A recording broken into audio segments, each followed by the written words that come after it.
Então, a arrecadação do Brasil, ela vai aumentando a cada ano que passa. Ok. E o brasileiro, ele vai tendo que trabalhar mais para pagar mais impostos. E nem sempre isso reverte.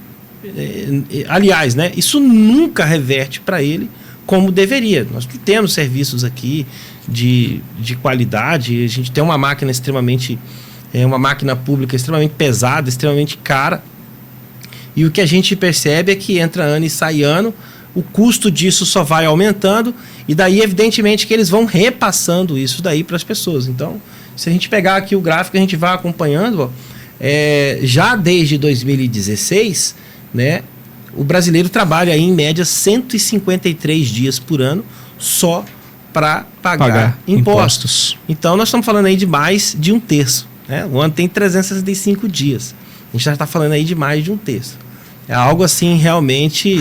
O Brasil é o país que mais tem impostos. Né? E não é só a questão da carga tributária. Okay. A gente também tem que observar o outro fator que também é bastante relevante, o da burocracia.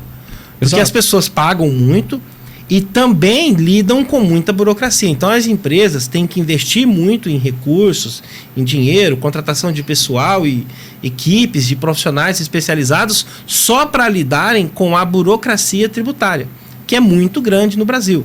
Né? Existe uma promessa aí disso aí ser minimizado ou até mesmo reduzido com a reforma tributária. Mas daí, entre o que eles estão prometendo e o que vai acontecer na prática, eu prefiro aguardar para ver, porque a história nos conta diferente, né? A gente percebe que essas reformas, de um modo em geral, nem sempre atingem o resultado que elas prometem, muito pelo contrário.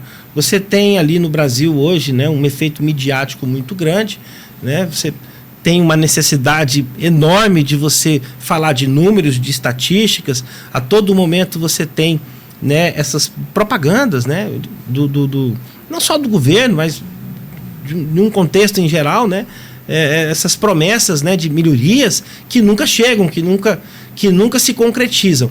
Então eu prefiro aguardar para ver se a reforma realmente vai conseguir atingir o objetivo que eles estão propondo.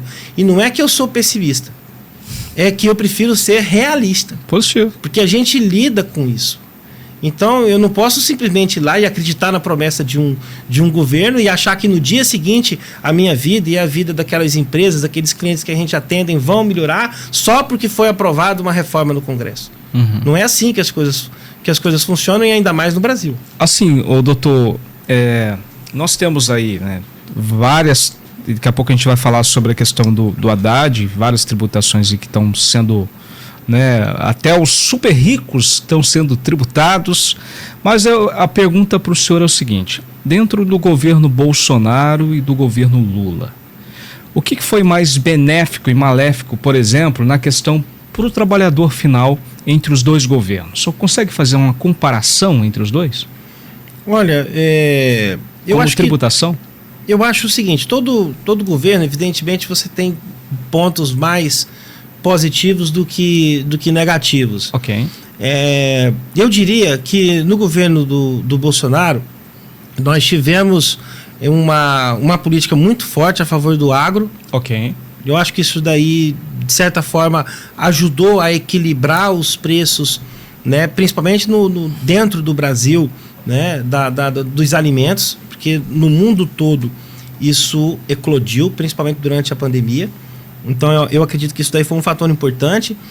Eu diria também na questão dos combustíveis, eu acho que principalmente porque do final do governo da Dilma para o início do governo Temer, a Petrobras mudou a política e aí passou a adotar a política de paridade. E aí o governo interferiu em algumas vezes, mexeu na legislação do PIS e COFINS para redução principalmente do diesel, chegou inclusive a zerar algumas alíquotas.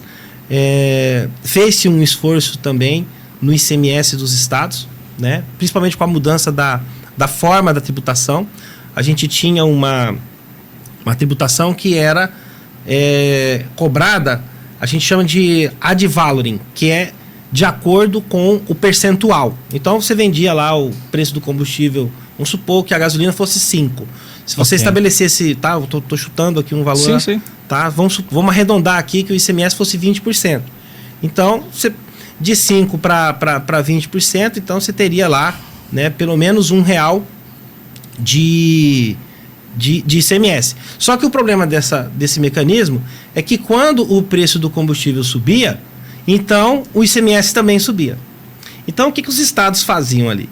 Quando, na verdade, o preço da gasolina lá na Petrobras aumentava, o governador comemorava, porque ele passava a lucrar com isso. Então, quanto mais alto fosse o preço do ICMS, mais o estado arrecadava. Quando você teve, principalmente no último ano, né, do governo, que você teve a aprovação da LC 192 e a LC 194 pelo Congresso, e daí você cria 2 regrinhas lá. O primeiro, que você teria que limitar a alíquota do ICMS, né, dos combustíveis, não poderia ultrapassar a alíquota geral interna de cada estado. E aí você teve um impacto bastante positivo, porque muitos estados, naquela época, a alíquota geral interna era de 17% e 17,5%. E daí muitos estados cobravam acima disso, 23%, 22%, 25%.